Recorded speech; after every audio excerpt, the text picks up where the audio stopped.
Bonjour et bienvenue sur notre réunion de ce samedi 18 juillet. Aujourd'hui, nous allons partager un cours qui est vraiment intéressant et qui s'intitule Votre mari. C'est tout simple. Ah, Voilà. Donc aujourd'hui, on va partager ce cours et j'ai avec moi, Faith, Cristal, Kathleen, Talia, Abibella, Ruth et Marie comme invités. Bonjour mesdames. bonjour Edna, bonjour les filles. Bonjour, bienvenue. Et aujourd'hui, comme Ah, d'habitude, hein, bonjour Ruth, on va partager un peu ce que l'on a appris, mais comme je vous le dis les brancher, ça a chargé toute la nuit, ça va. depuis quelques samedis déjà, on va le faire en pratique. Pratiquement, comment, alors je dis MC, mais MC est égal Marie Céleste, comment votre mari, votre Seigneur, euh, fait pour au quotidien être votre mari. D'accord? Donc, je vais juste faire un résumé du cours. Est-ce que je l'ai mis? Là. Voilà. Donc, le verset nous dit, car ton mari est ton créateur, dont le nom est le Seigneur des armées. Car le Seigneur t'a appelé, telle une épouse abandonnée et attristée en esprit, comme une épouse de jeunesse lorsqu'elle est rejetée. Voilà.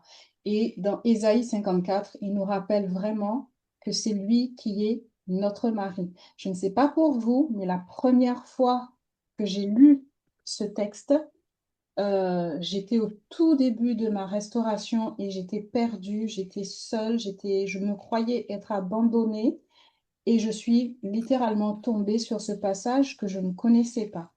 Et ça m'a fait du bien. Et j'ai compris que je ne serai plus abandonnée. Alors, entre comprendre le texte et le mettre en pratique, il m'a fallu des mois, mais euh, le Seigneur m'a aidée à devenir cette épouse. Et même avec ma e-partenaire qui a été restaurée bien avant moi, j'ai appris avec elle à devenir euh, de plus en plus cette épouse avec lui. Donc, je raconterai brièvement après, moi, ce qu'il m'a aidé à faire, mais j'aimerais savoir, vous, ce qu'il a mis en place, Marche. qu'est-ce que vous avez compris dans ce cours et qui vous a aidé qui a fait le déclic, en fait. Alors, je laisse la parole à Faith pour commencer, et ensuite, ce sera au tour de Abibella.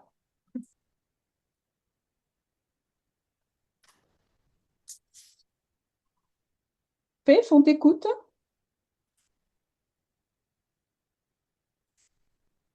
Alors, alors, si Faith ne peut pas répondre en attendant, Abi, est-ce que tu peux commencer?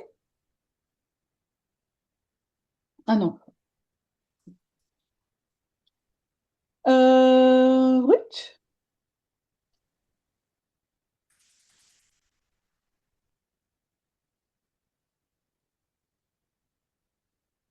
Alors, Kathleen, est-ce que tu peux commencer, s'il te plaît? Alors, bonjour à toutes.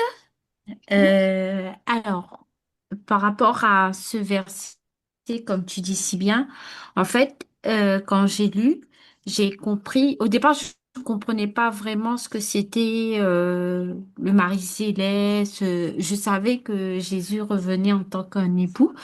Et quand j'ai commencé à le lire, en fait, j'ai découvert que c'était plus que cela, l'époux dont il parlait, c'est-à-dire d'avoir l'épouse abandonnée. Ce n'est pas que pour l'épouse abandonnée, en fait. Du moment que on est rentré dans dans ce parcours de restauration. On a appris, on commence à agir avec lui comme une femme et son mari. Et du coup, j'ai compris en fait que il allait prendre soin de moi au départ, c'était un peu flou, mais qu'il allait prendre soin de moi continuellement et qu'il ne va pas m'abandonner, même si la peur, elle était là, si le rejet, si l'abandon, c'était là, mais au fil des mois et des mois, j'ai compris qu'il ne va pas m'abandonner. Et même, je dirais que étant restaurée ayant eu un mariage restauré, je ne me considère pas comme, je considère ma relation avec Jésus toujours comme mon époux céleste, c'est-à-dire qu'il est toujours le mari idéal, le mari parfait. Donc, si j'ai quelque chose vraiment à lui remettre, à lui dire, en fait, je vais même pas aller dire à mon mari, Thérèse. Donc, je vais pas lui en parler s'il y a un problème avec, à la maison. Je vais même pas lui en parler. En fait, je vais aller directement voir mon mari Céleste parce que il est au-dessus du mari Thérèse et je vais lui en parler parce que la relation qui veut qu'on soit intime avec lui. Donc, ce n'est pas que je n'aime pas mon mari Thérèse. Je l'aime, mais je ne l'aimerai pas plus que Jésus. Donc, ça, il le sait. Il le sait. Il le savait tout le temps, de toutes les façons. J'ai déjà dit. Mais il sait que, c'est-à-dire que pour moi, aujourd'hui, ayant été restaurée, je crois que le meilleur époux qu'on puisse avoir, c'est Jésus qui comprend si bien le cœur de l'homme, qui comprend si bien le cœur de la femme, je dirais, et qui veut juste qu'on soit dans l'abondance, même si des fois il y aura du rejet, il y aura de l'humiliation, il y aura tout ça. En fait, tu vas plus courir, tu vas plus t'effondrer sur le sol parce que on te rejette ou on te méprise. Tu vas aller directement vers lui et lui en parler comme une femme qui parle à son mari. Ben voilà, tu vois, on m'a dit ça, mais je sais que toi, tu ne dis pas des choses comme ça. Donc, je prends ton amour au lieu de m'appuyer sur mon sort ou de laisser l'amertume ou la colère me surprendre encore une nouvelle fois. Mais je sais qu'avec toi, c'est le bonheur. Parce que quand tu as goûté cet espace de bonheur pendant un temps, un laps de temps, et que tu as vécu seulement avec lui, en fait, même quand tu rentres dans la restauration du mariage, tu es en train de vivre de l'autre côté, en fait. Le mariage est restauré, mais tu es là-bas. Tu es toujours avec MC et ça continue et c'est ce qu'on doit vivre, en fait. Donc, voilà, c'est un peu la relation avec le mari céleste D'accord. et son épouse. Ok. Donc c'est bien, c'est concret ce que tu nous dis. Un peu, je vais te dire, et je pense que je vais revenir vers toi parce que je vais avoir d'autres questions à te poser. Donc voilà. Merci pour ton premier témoignage. Est-ce que, Cristal, tu aimerais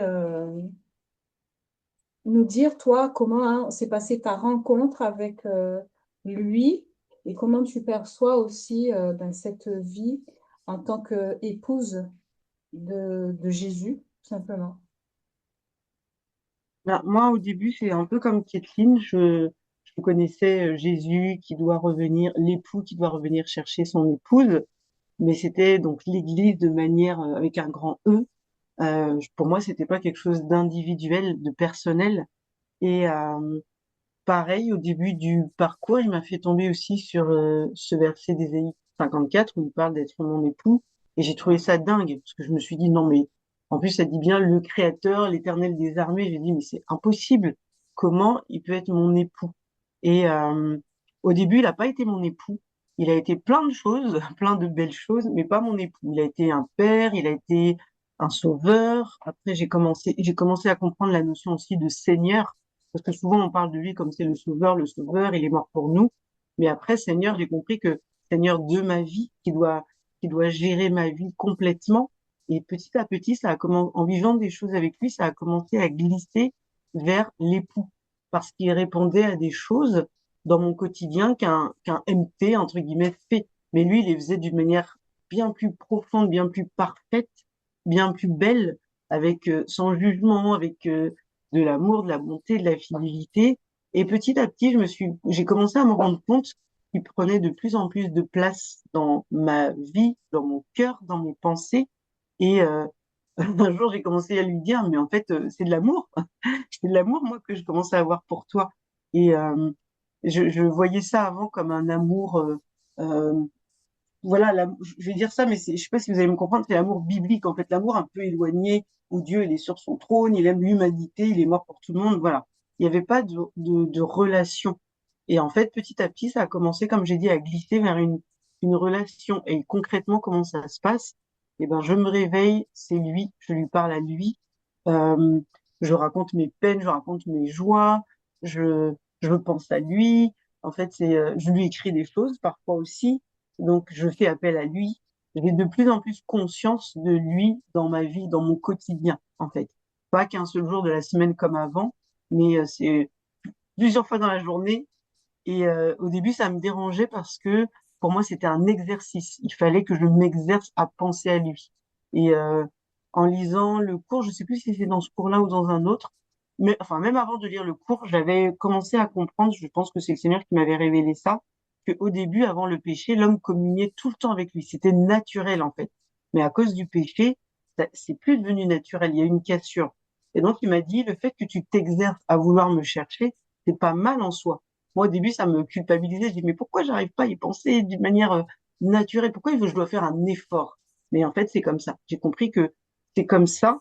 Et petit à petit, plus je le fais, ben, plus ça me remplit et plus ça devient naturel. Donc, le truc que je fais, c'est je prends conscience chaque jour. Je m'efforce plutôt à prendre conscience qu'il est là. Donc, du coup, ça devient de plus en plus naturel. Je lui parle. C'est lui parler, c'est lui confier les choses que j'ai. Euh, il y a quelque chose qui marche bien aussi, qu'on a partagé avec Abibella, c'est quand ça va pas, tu dis juste, enfin, vous dites juste, Jésus. Et rien que le fait de dire ça, ça donne une paix, ça donne, enfin, on a vraiment ce sentiment qu'il est avec nous, là où on est, dans la chose qu'on est en train de vivre. Donc voilà, c'est des petites choses un peu pratiques, mais en tout cas, il faut le faire et après, ça devient de plus en plus réel, en fait. Mhm. Voilà. Très bien. Merci. Après, tu vois, j'aime beaucoup quand tu dis il faut s'efforcer.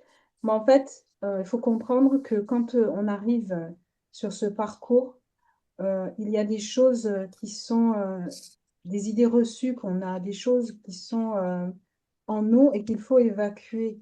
Et pour pouvoir remplacer ce que nous sommes par ce que lui, il nous demande d'être, en fait. Et c'est plus, j'ai envie de te dire, à la lecture de sa parole qu'on apprend à le connaître et qu'il devient réel. Il devient réel. Donc, oui, ça demande un petit effort, mais c'est un effort qui ouvre la porte, en fait, à quelque chose de merveilleux à vivre avec lui. Alors, pour les autres qui sont en train de nous écouter, je veux juste vous demander, qu'est-ce que vous faites pour lui plaire? Parce que moi, j'ai compris dans mon voyage de restauration que le louer, l'adorer, c'était important. Mais moi, j'avais encore dans mon esprit tout ce qu'on nous a enseigné à l'église, l'adorer, c'est chanter, c'est dire, c'est répéter les psaumes, mais c'était tout. Et moi, je voulais une relation plus profonde. En tout cas, je sentais qu'il voulait que je fasse plus. Et j'ai compris que la louange, ce n'était pas que chanter, c'était aussi le remercier, c'était aussi faire des choses pour lui plaire. Et il fallait le lui dire. Donc, quand on vous dit, vous pensez à lui, par exemple, Ruth, qu'est-ce que tu fais quand tu penses à lui? Qu'est-ce que tu lui dis, par exemple?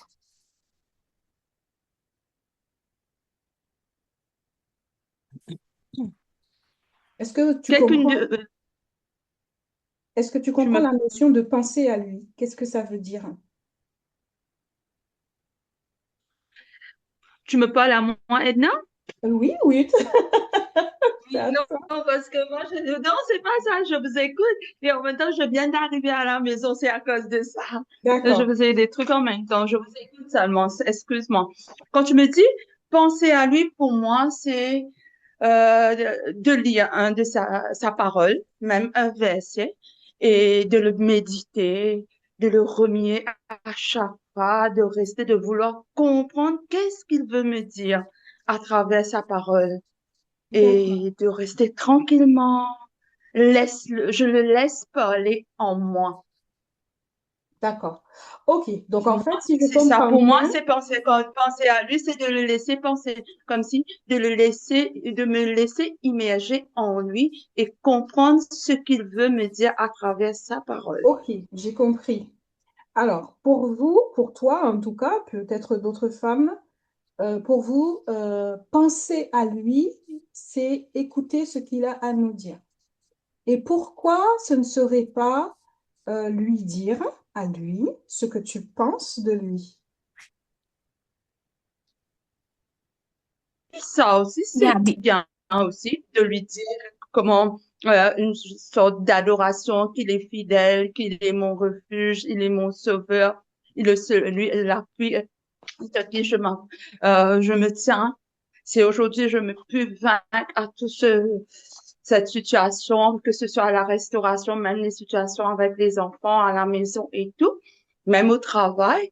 C'est grâce à lui parce que sans lui, j'allais pas pouvoir tenir. Tout à fait. Alors, ce qu'il faut comprendre, c'est que Je le remercie aujourd'hui parce que je ne suis plus cette femme qui focalise à ce que les gens pensent de moi ou quoi, peu importe. Je sais que mes yeux doivent garder, être fixés que sur lui. Ce que les autres peuvent dire, ça ne m'intéresse plus maintenant.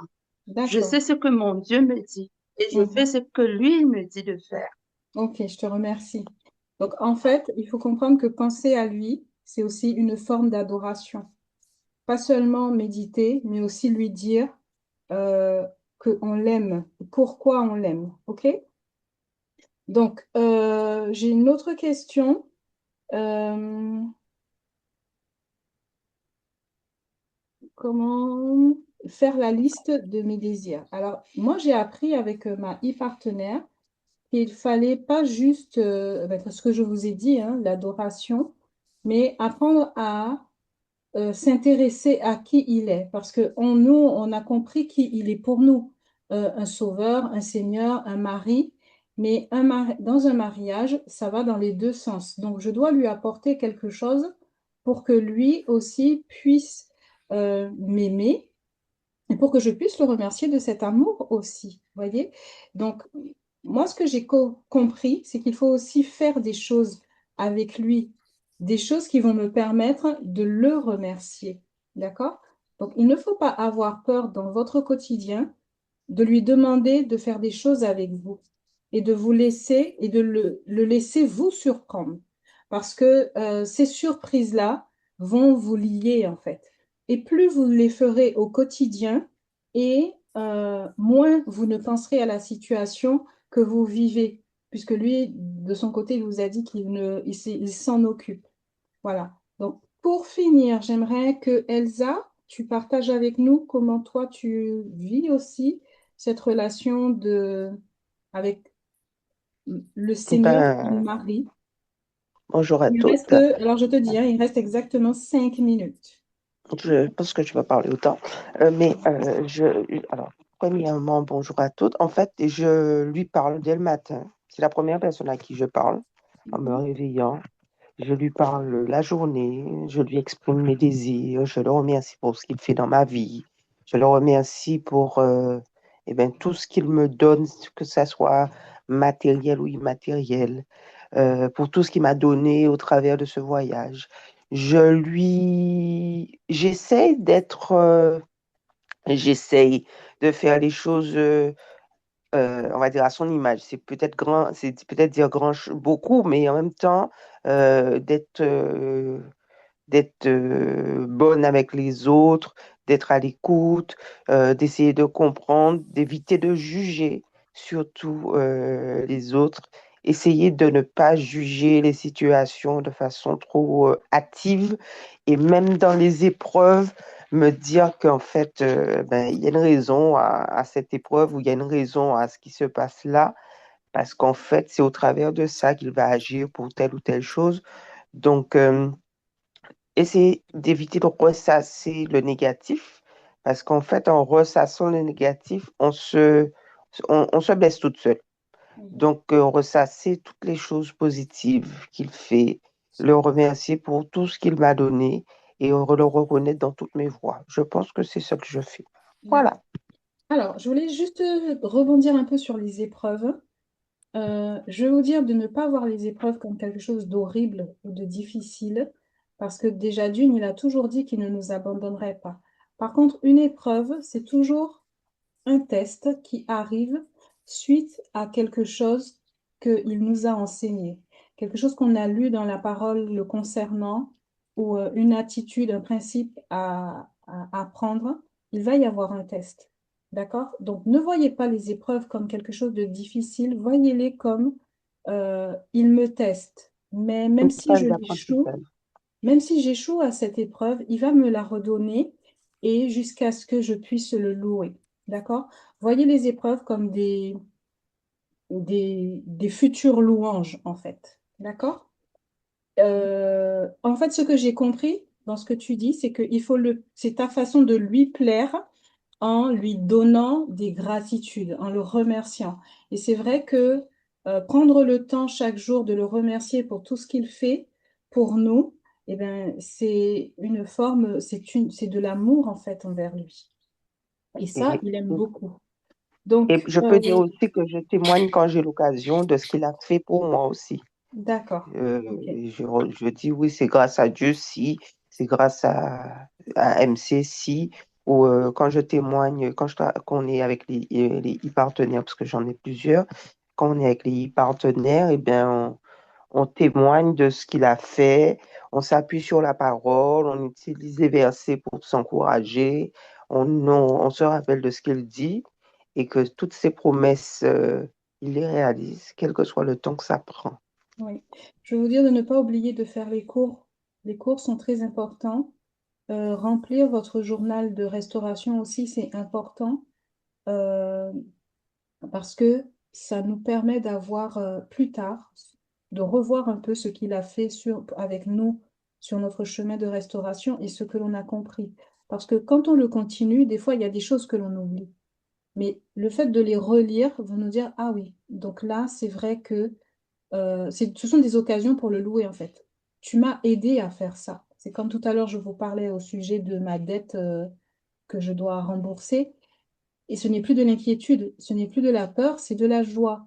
Donc, effectivement, il a remplacé tout cela. Et c'est un mari fidèle, aimant, qui nous permet d'être au-delà de tout ce qu'un homme pourrait être dans notre vie. Alors, ne pas les détester, hein, mais toujours mettre le Seigneur au-dessus de tout ce que nous avons, euh, tout ce qu'il a projeté de nous permettre de faire en fait dans notre vie quotidienne. Voilà. Donc, les partenaires sont importantes. Ne pas rester seul. C'est très, très, je termine sur ça, hein. Il faut vraiment que vous restiez attaché à au moins une partenaire pour que vous puissiez vous épauler sur ce chemin de restauration et ne pas rester seul. D'accord? Et je le répète, si vous n'en avez pas, demandez. Demandez et on va vous en trouver une. Alors, merci pour toutes celles qui ont participé. Merci à Marie, merci à Faith, à Elsa, à Kathleen, à Christelle, à Ruth et à Abby et à Talia. Et je vous dis à la semaine prochaine pour notre dernier volet. À bientôt.